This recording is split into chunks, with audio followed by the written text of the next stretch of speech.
folks. Welcome to my channel. The Domino Effect, Chapter 5, The Addiction to Being Yourself.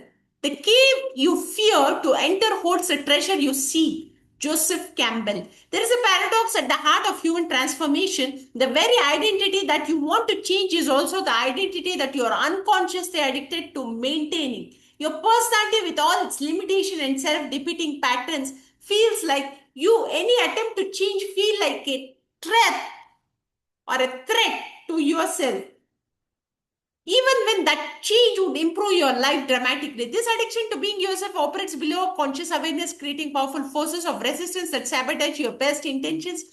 It's why you can read transformational books, attend inspiring seminars, and make firm resolutions only to find yourself back in the same patterns within days or weeks. Understanding this addiction is crucial because it's the invisible force that prevents most people from creating lasting changes.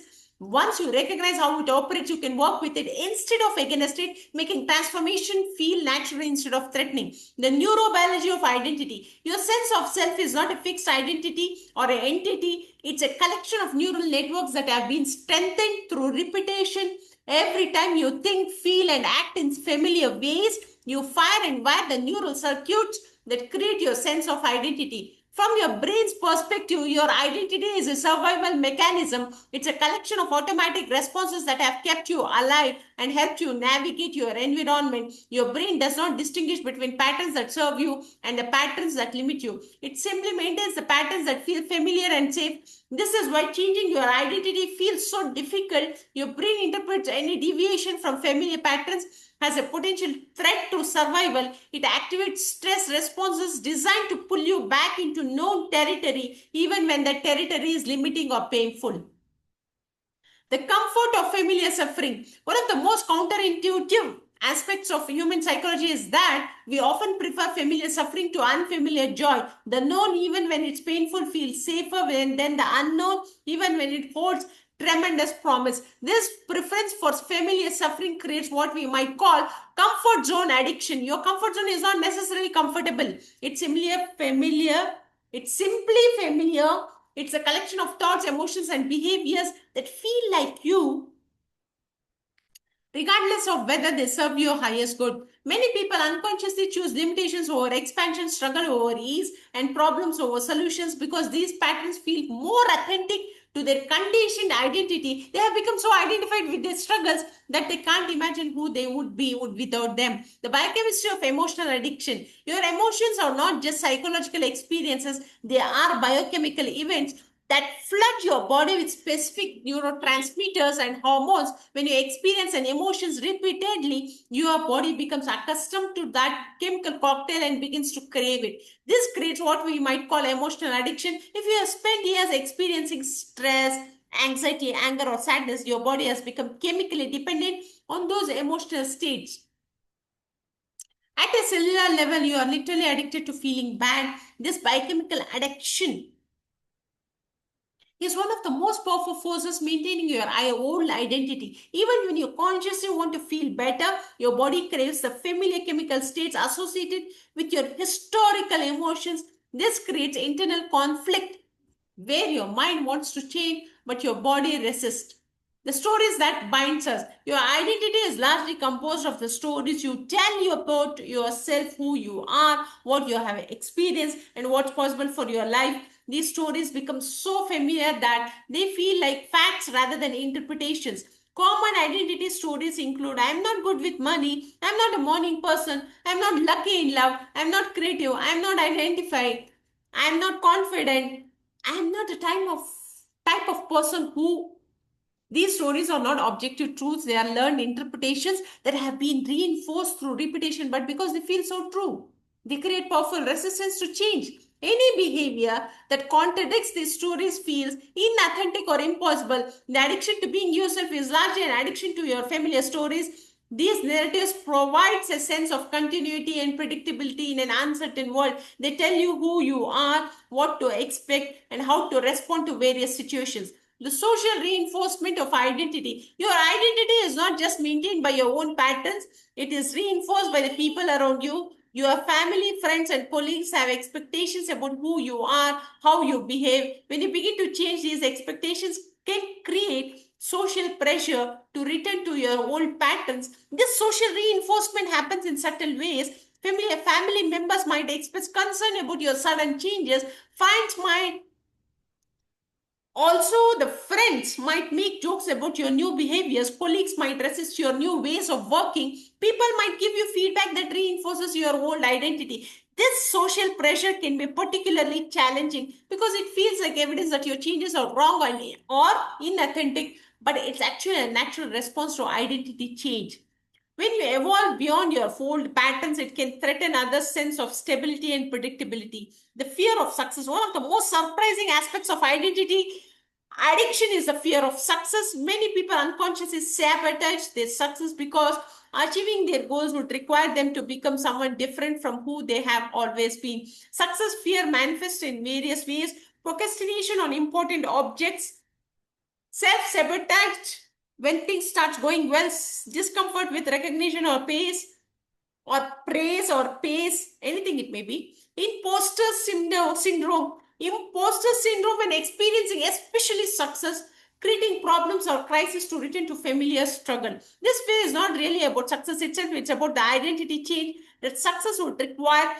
Becoming successful would mean letting go of familiar struggle patterns and embracing an unfamiliar version of yourself. The gravitational pull of the past. Your old identity creates what we might call gravitational pull, a force that constantly draws you back towards familiar patterns.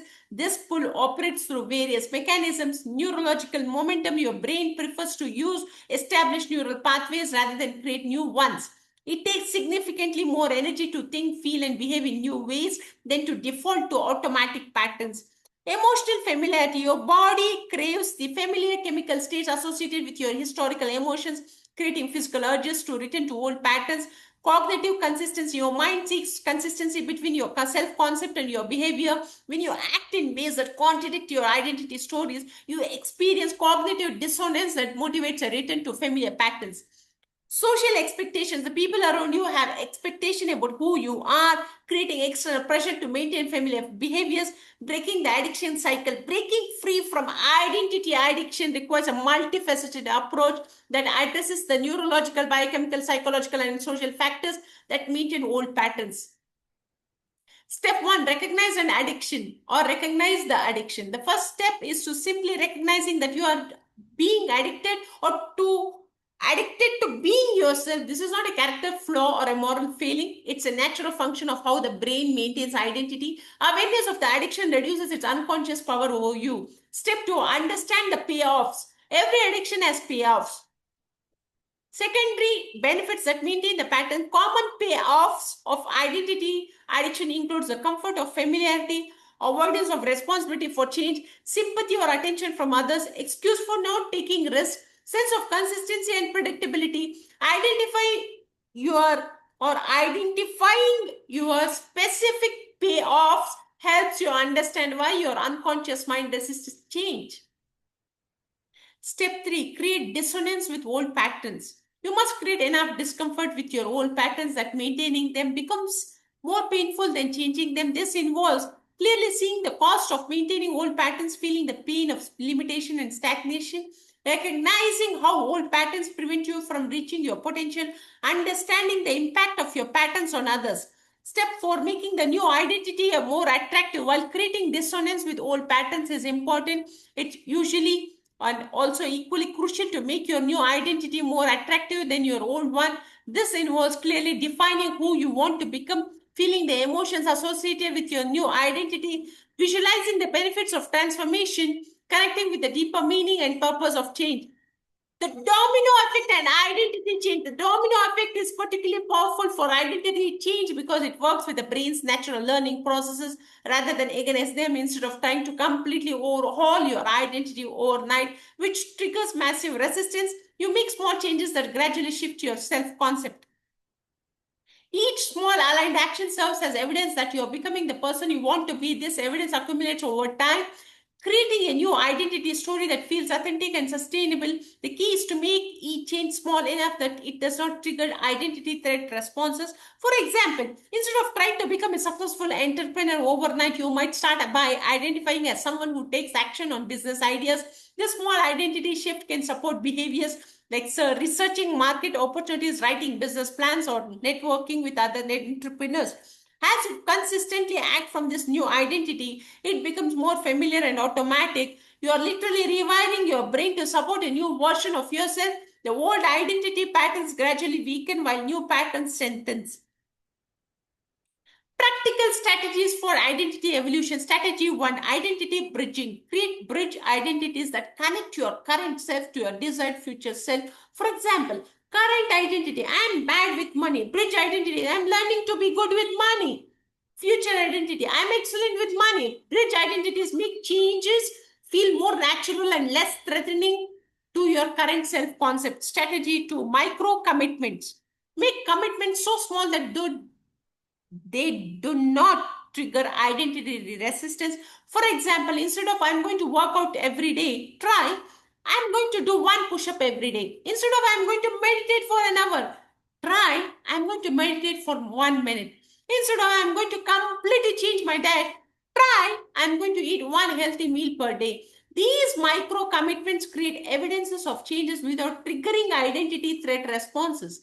Strategy 3, identity affirmations. Create affirmations that acknowledge your changing identity. I'm becoming more confident every day. I'm learning to trust myself more. I'm developing the better habits. I'm growing into the person I want to be. These affirmations acknowledge change while honoring your current identity. Strategy 4, social support for change. Surround yourself with people who support your revolution or evolution rather than your stagnation. This might include joining communities of people who embody your desired identity, working with coaches or mentors if you are resonating, who sees your potential and unlimited capability, limiting time with people who reinforce old patterns, sharing your transformation goals with supportive friends. The withdrawal symptoms of change. As you begin to break free from identity addiction, you may experience what feels like withdrawal symptoms. These can include anxiety or discomfort when acting differently, or just to return to familiar patterns, confusion about who you're becoming,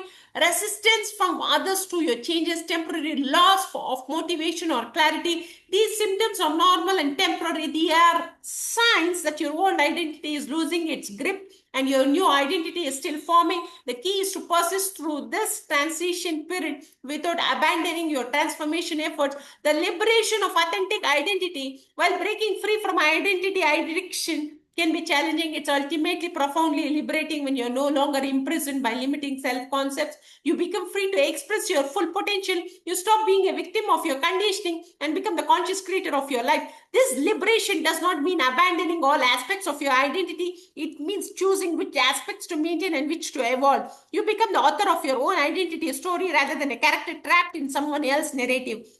Chapter summary: freedom from the past. The addiction to being yourself is one of the most powerful forces preventing transformation, but it's not insurmountable. By understanding how identity addiction operates and implementing strategies to work with it rather than against it, you can break free from the gravitational pull of your past and consciously create who you can become. Key principles for overcoming identity addiction: that your identity is a collection of neural patterns maintained through repetition, not a fixed aspects of who you are. The brain resists identity change because it interprets unfamiliar patterns as threats to survival. You can become biochemically addicted to familiar emotional states even when they are negative. Identity change must happen gradually to avoid triggering resistance mechanism. Small consistent change create evidence of transformation that supports new identity transformation or formation. In the next chapter, we will explore how to create coherence between your mind and heart, aligning your thoughts and emotions to support your transformation. Thank you so much for watching this video. See you in the next video.